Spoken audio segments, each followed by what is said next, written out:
Bonjour.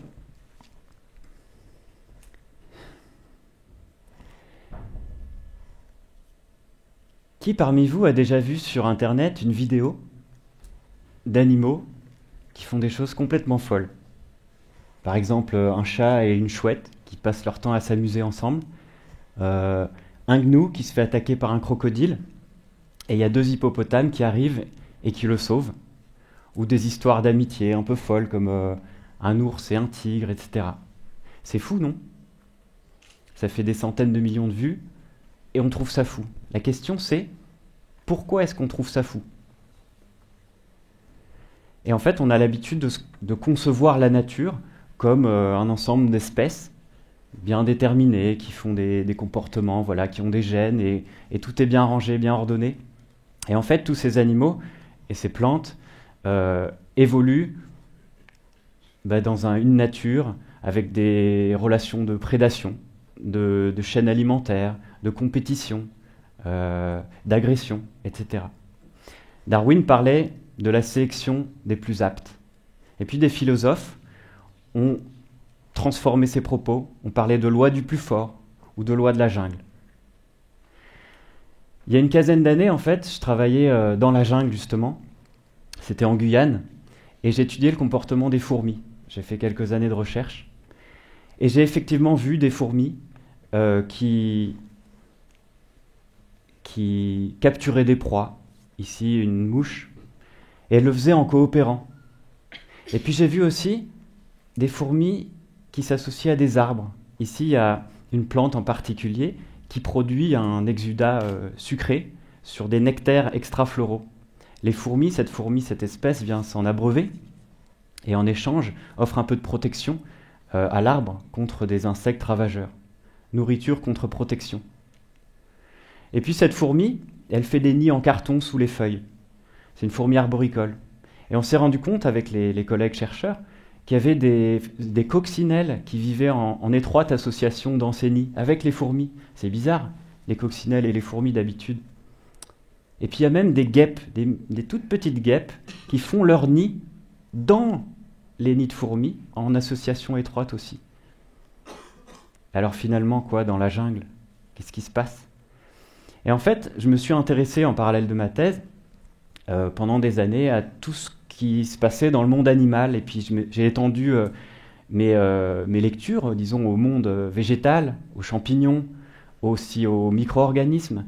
Et puis je suis allé voir ce que faisaient les humains, en économie, en psychologie, en politique, etc., en neurosciences. Et j'ai vécu des grands déclics. Ça a changé ma vision du monde, ma manière de voir les autres êtres vivants. Et c'est ces déclics que je voulais partager avec vous aujourd'hui. On va faire un petit tour dans la jungle. Et on connaît les fourmis. Les fourmis, c'est une famille. Ils s'entraident. Et les biologistes parlent d'altruisme.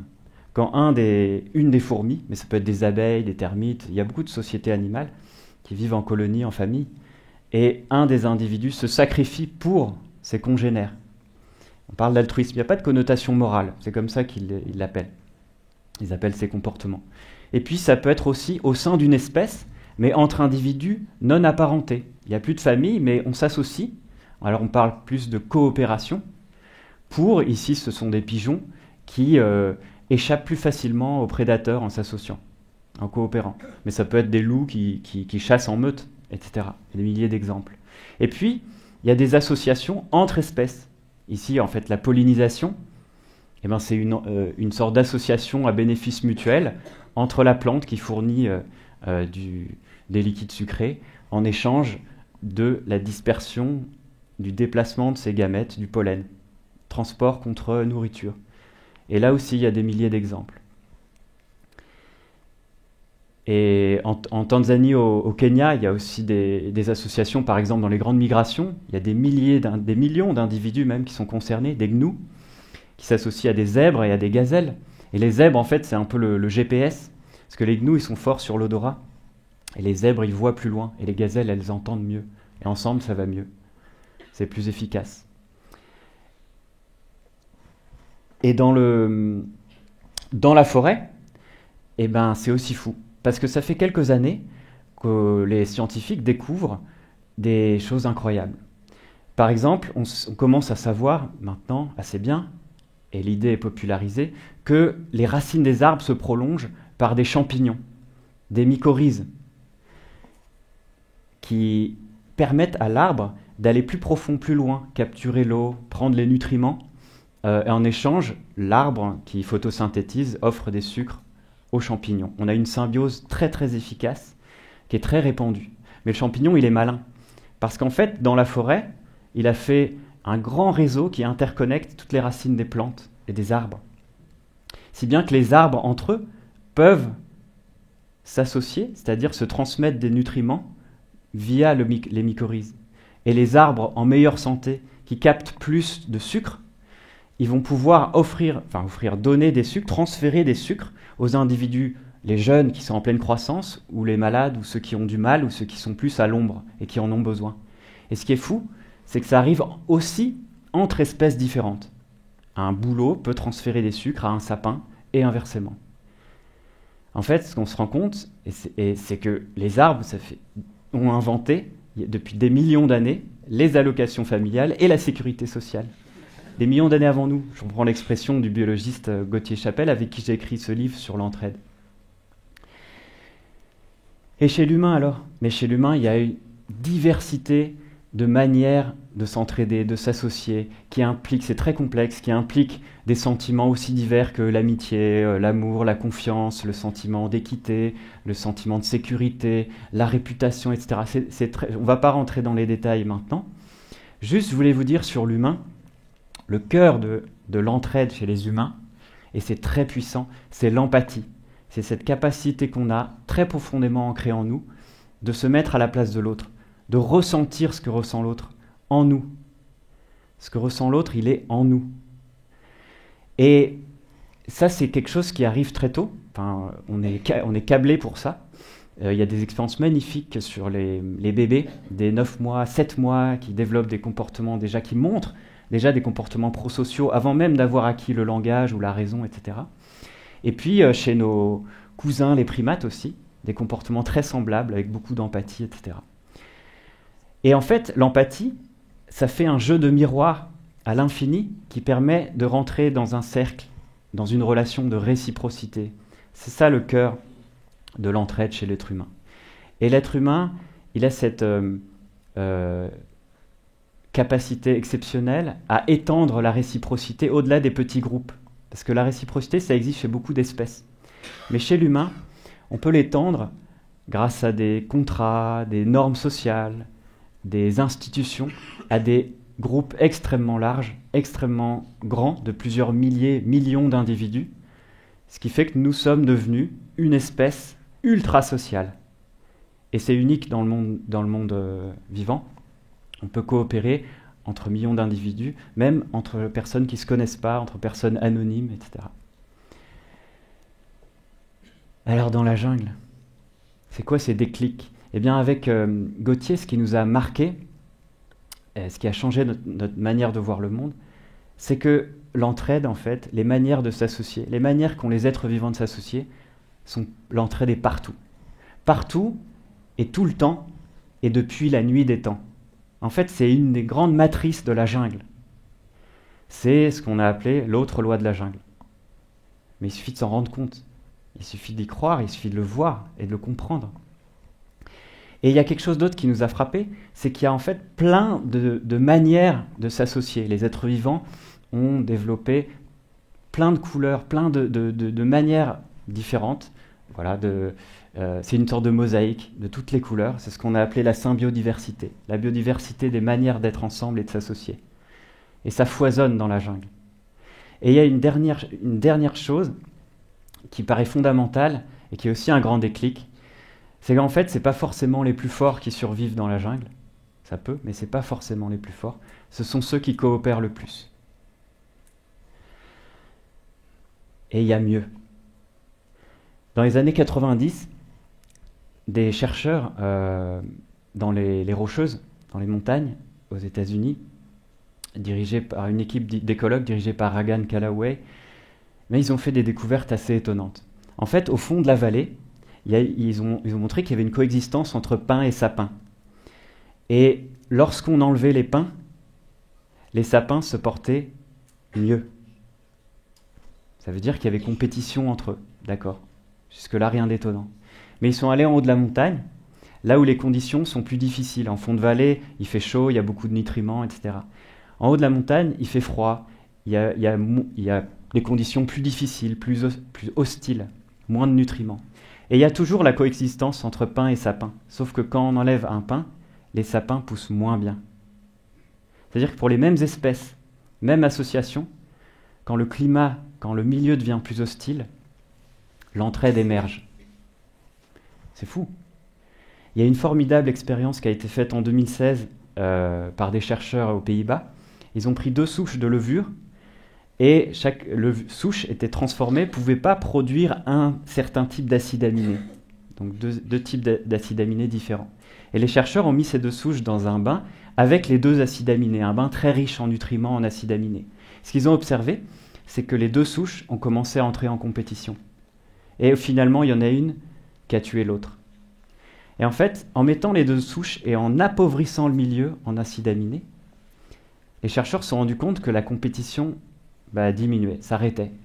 Et puis en appauvrissant encore le milieu, les 2 souches se sont mis à s'associer, à coopérer, à s'entraider. Pourquoi ? Parce que l'une s'est mise à produire les acides aminés de l'autre. Et puis en appauvrissant encore le milieu très très pauvre en acides aminés, les 2 souches sont retrouvées dans une association obligatoire, une sorte de symbiose, où l'un ne pouvait plus vivre sans l'autre. C'est fou. Et c'est ce qui se passe chez les manchots, par exemple. Mais il y a aussi des milliers d'exemples. Quand les conditions sont difficiles, là, il peut y avoir des vents à moins 200 degrés en ressenti. Si les manchots étaient en compétition, chacun pour soi, ils seraient tous morts déjà. Chez l'être humain, il y a quelque chose de semblable. Des spécialistes, de psychologues, sociologues, qui ont étudié les catastrophes, les tsunamis, les attaques terroristes. Ici, c'est dans le World Trade Center en 2001. Les crashs d'avions, les incendies, les tremblements de terre, etc. Tous les discours, les témoignages des rescapés convergent. Il n'y a jamais de panique, ou très très très rarement, dans des conditions spéciales. Plus on va à l'épicentre de la catastrophe, du phénomène, plus il y a de calme, d'auto-organisation, de l'entraide et des comportements altruistes extrêmes. Et en fait, même sans conditions extraordinaires, il y a des chercheurs qui ont fait des jeux économiques, ils ont placé des participants autour d'une table avec chacun un peu d'argent et ils devaient participer à un bien commun. Et ils pouvaient ne pas participer. Et les chercheurs ont remarqué que ceux qui participaient le plus vite, qui jouaient le plus vite, c'était les plus coopératifs. Alors ils se sont dit, c'est intéressant, on va accélérer les choses. Alors ils ont demandé aux participants de jouer plus vite, plus spontanément. Et globalement, les gens ont été plus coopératifs, plus prosociaux. Et après, ils ont demandé aux gens de prendre leur temps, de réfléchir. Et les gens étaient plus égoïstes. Et en fait, l'être humain, il a cette capacité, cette caractéristique plutôt, qu'il est néothénique. Ça veut dire qu'à la naissance, on n'a pas fini notre maturation. On continue à grandir, à croître, finit notre maturation en dehors du ventre de notre mère. C'est-à-dire qu'à la naissance, on est extrêmement vulnérable, mais extrêmement incapable de s'en sortir. Et on a besoin, papa, maman, on a besoin donc les tantes, on a besoin des grands-parents, de la grand-mère, on a besoin du clan, on a besoin de la société, de la culture, on a besoin des autres. Et c'est cette ultra vulnérabilité, mais qui a fait de nous des êtres ultra sociaux, donc ultra puissants. C'est ça le paradoxe de l'humain. Et alors c'est le grand déclic, le dernier déclic que je voulais vous présenter, c'est qu'un milieu hostile fait émerger l'entraide. C'est une des leçons qu'on tire de l'observation de la jungle. C'est fou, non ? Et vous n'y croyez toujours pas ? C'est normal. C'est normal parce que c'est incroyable. Et c'est normal aussi parce que l'être humain, il a cette capacité aussi d'être dans sa tête. Ça fait environ 70 000 ans qu'on a passé une sorte de révolution cognitive et on se raconte des histoires. Et on est dans nos mythes, dans nos récits, dans notre storytelling. Et on y croit profondément parce que ça donne du sens au monde, à notre existence. Et on arrive à faire des merveilles avec ça. ce qui est unique dans le monde vivant. Et on arrive à aussi s'organiser pour massacrer son voisin, à grande échelle. On arrive à le faire grâce à toutes ces histoires qu'on se raconte. On arrive à croire à des choses folles, comme par exemple qu'il n'y a qu'une loi dans la jungle. Et on y croit profondément. Et donc notre société est devenue extrêmement compétente en compétition. Depuis quelques dizaines d'années, on a des facs d'économie, des business schools, des prix Nobel, des équations, etc. Très bien. Mais maintenant, il est grand temps de redevenir compétent et de devenir compétent en coopération, en altruisme, en solidarité, en fraternité, etc. De voir et de mettre les projecteurs sur l'autre partie du tableau. C'est vraiment important. Pourquoi ? C'est ça la question. Pourquoi ? Vous n'êtes pas sans savoir que des catastrophes globales sont en train d'avoir lieu, et je ne parle pas que du climat. Et le problème avec notre société, c'est qu'on vit dans une société d'abondance. Et qu'une société d'abondance, c'est pas ça le problème. C'est que ça permet l'émergence d'une culture de l'égoïsme, une culture de la compétition. En fait, la compétition et l'égoïsme, c'est un luxe de riches. Et du coup, avec les tempêtes à venir, les temps difficiles qui viennent, il se peut que les pénuries ou les catastrophes soient des problèmes en soi. Mais le principal problème, parce qu'on sait gérer les pénuries depuis des centaines de milliers d'années, l'être humain, il sait gérer ça. Le problème, c'est d'arriver brutalement dans les pénuries avec une culture de l'égoïsme. C'est ça qui crée à court terme des comportements égoïstes et toxiques et dangereux et violents. C'est ça. Et ce que montre le vivant, ce que nous montre le vivant, c'est qu'à long terme, ce sont les groupes les plus coopératifs qui survivent. Donc il tient qu'à nous de se recréer des histoires, des récits, des mythes, et d'y croire, et d'y aller, pour, en tant qu'espèce, traverser le siècle, arriver à traverser le siècle, peut-être au-delà, en tout cas au moins jusqu'en 2084. Merci de votre attention.